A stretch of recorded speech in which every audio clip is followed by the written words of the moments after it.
The Jewish Channel's Week in Review. The new White House Chief of Staff is someone you could run into at shul. Drama in Israel includes dancing and water tossing. Why you might meet this man the next time you fly. And more of the Jewish news that's changing your world right now in this episode of the Week in Review. Hello and welcome to the Jewish Channel's Week in Review. I'm Stephen I. Weiss. What time is Shabbos candlelighting in Washington, D.C.? What kosher foods are available in the vicinity of the White House? These are questions you'll soon be able to ask of the President's Chief of Staff, as President Barack Obama has named an Orthodox Jew, Jack Lew, to replace William Daley at the end of the month. Lew will be leaving his post as Director of the Office of Management and Budget, which he's held since 2010. He was previously Deputy Secretary of State during the Obama administration, and during the Clinton administration held the same position leading OMB that he does now. The President made the announcement on Monday. Naturally, when Bill told me his plans to go back to Chicago, I asked him who I thought could fill his shoes. He told me that there was one clear choice, and I believe he's right. So today I'm pleased to announce that Jack Lew has agreed to serve as my next Chief of Staff. Let me begin, first of all, by thanking Ruth for allowing Jack to serve in what I know is one of the most difficult jobs in Washington. The 56-year-old Lew is a native of New York and grew up in the Forest Hills section of Queens. As a college student in Minnesota, his faculty advisor was one Jewish man who would go on to be a significant political figure, the late Senator Paul Wellstone. He went from learning under Wellstone in Minnesota to working for the late Jewish Congresswoman Bella Abzug. In a profile last year by Ben Smith of Politico, Lew was declared a liberal that the GOP says it trusts. The article contained praise from Republican House Majority Leader Eric Cantor. Despite being a major figure in the Obama administration, Lew has been commuting to work in Washington from New York, where his home is in the Riverdale section of the Bronx, a well-known Orthodox Jewish community. In Washington, he can frequently be seen wearing a yarmulke, including when he dines at the main kosher restaurant in town, Eli's. Lew is, of course, the second Jewish Chief of Staff Obama has hired. Chicago Mayor Rahm Emanuel served in that role until departing to campaign in Chicago last year. But while the Jewish community is applauding the promotion within the White House of a man who is Orthodox, in Israel, reaction against the Orthodox is animating much in politics these days. In an effort to create a political dynasty, one of Israel's preeminent news anchors is stepping down from his journalism job to pursue elected office. Yair Lapid, who resigned this week from Israel's Channel 2 newscast, most recently became known to TJC viewers for his lead-in to the storied Channel 2 broadcast about a young girl afraid to go to school because of harassment in an ultra-Orthodox neighborhood. Lapid has strong roots in fighting against the Orthodox. His father, Yossi Tommy Lapid, led the secular Shinui party for many years. Lapid is reportedly planning to launch his own new party. Israelis said in a recent poll that a Lapid-led party would get among the most votes in an election. That would most likely result in the status quo for Israeli government, however, as the party that would get the most votes in that poll was still Israeli Prime Minister Benjamin Netanyahu's Likud party, and Lapid's party's votes would mostly come from the opposition party, Kadima, losing the votes it had in the 2009 elections. Another prominent Israeli throwing his hat in the ring is Noam Shalit, father of Gilad Shalit, the kidnapped Israeli soldier recently released in a prisoner swap with Hamas. Shalit said he expects to run for a seat with the Labor Party. One man who won't be running for office anytime soon is former Israeli Prime Minister Ehud Olmert, who has now been indicted for his alleged role in a real estate bribery scandal. Olmert resigned as Prime Minister in 2008 amid a cloud of suspicion regarding criminal investigations into his activities. He is accused of taking bribes worth a total of around $470,000, while his relatives and associates are accused of taking hundreds of thousands of dollars more. In all, 18 Israelis were indicted in the scandal on January 4th. But even for those holding office in Israel, it's a contentious time. So contentious that one right-wing member of Knesset doused an Arab colleague in water during an argument. The water tossing came after an argument seen here when the water tosser, Anastasia Michaeli of the far-right Israel Beitenu party, tried to shout over Arab members who were protesting her having criticized an Arab school principal who took his students to a human rights march protesting Israeli policies. The argument evolved into one in which they more or less were shouting at each other, "Shut up, no, you shut up," and then Michaeli rose from her seat and crossed the room to pour water on the Arab member of Knesset, Ghaleb Majadil.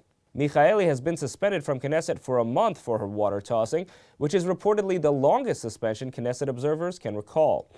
Now, Michaeli has been claiming that her upset was over how she was being spoken to as a woman, and as we know, violence against and harassment of women has been a major issue in Israel in recent months, though the perpetrators there are the Ultraorthodox. In response to anti-woman activities in Beit Shemesh, one group of women took a more creative approach to expressing their upset. This group of 250 women joined in a flash mob dance in a public square in Beit Shemesh on Friday, dancing to lyrics from Queen declaring, "Don't stop me now, I'm having such a good time." It was a mix of young and old, Orthodox and secular, standing up and dancing for their rights to sit down wherever they want to on a bus. Meantime, if you're traveling to Israel through the JFK Airport, you might not notice a man who is keeping Judaism well tended there.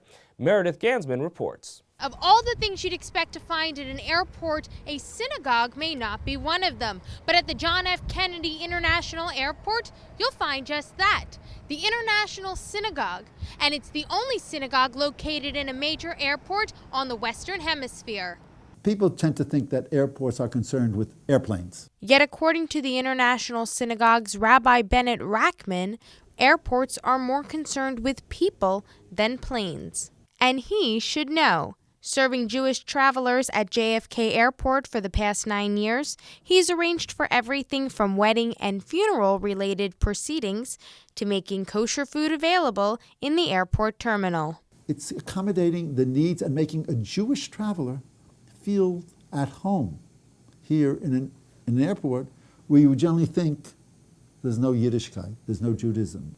It's also representing Judaism to the entire non-Jewish public. The International Synagogue opened in 1962 outside the airport alongside a Protestant and a Catholic church. We not just tolerate, we cooperate, we get along with each other. There's no friction. All 3 chapels moved inside in 1988, and the synagogue can now be found in International Terminal 4 near the El Al counter. Rackman joined the JFK International Synagogue in 2003 and has since developed a variety of programs for Jewish flyers as well as the JFK Airport staff. During the year, we try to arrange prayer services for the traveling public. For more on the JFK International Synagogue, tune into the full broadcast version of the Week in Review. Thank you, Meredith. Keeping tradition alive in an airport may seem a tall task, but of course it was more difficult in medieval Portugal. But Christianine reports on a medieval Portuguese Bible now on exhibit. This book is no ordinary Bible. It's an artistic glimpse into the culture of medieval Spain by way of Jewish scripture. Since the 1880s, the Cervera Bible has been housed in the National Library of Portugal in Lisbon, but it's currently at the tail end of an 8-week loan to the Metropolitan Museum of Art, giving New Yorkers a glimpse at one of the finest surviving Jewish manuscripts of the Middle Ages, with illustrations of now familiar icons like the menorah. It's an image of the vision of Zechariah when he talks about a candlestick that is fed directly by the olive trees. And so you can, it's a marvelous thing to see, the olive branches with just spilling over on either side of the menorah, spilling out right directly into the little the cups of the candelabra.